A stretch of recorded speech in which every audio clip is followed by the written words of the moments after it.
তোমাদের তিনজনকে মেরে দিচ্ছে, তোমরা লোল দাও কোন হিসেবে? না না, এটা মানা গেল না, এটা ঠিক না। লোল মানে লোল জিনিসটা খুবই বিরক্তিকর, এটা আসলে ঠিক না।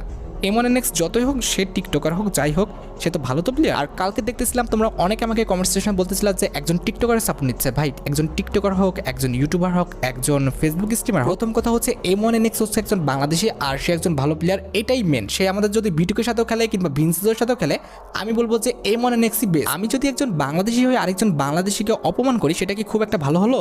সে যাই হোক না কেন, আমি বাংলাদেশকে আগে সাপোর্ট করবো। তবে হ্যাঁ, স্বীকার করতেছি কালকে আমার একটা ভুল ছিল। আমি বলছিলাম যে জিরক্স FF পিসি প্লেয়ার, তবে সে পিসি প্লেয়ার না, সে একজন মোবাইল প্লেয়ার।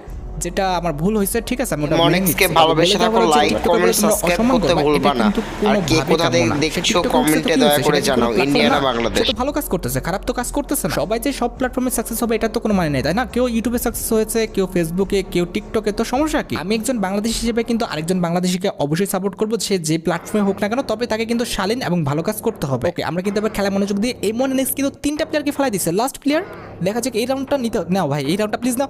আরে ভাই, এই রাউন্ডটা নেও রে ভাই, আগের বারও 30-এ 30 ডিভাইসও, এবারও কি ভাই রে? ও red dot, full red shot লাগছে। আচ্ছা আচ্ছা, 1-1 হয়েছে ভাই।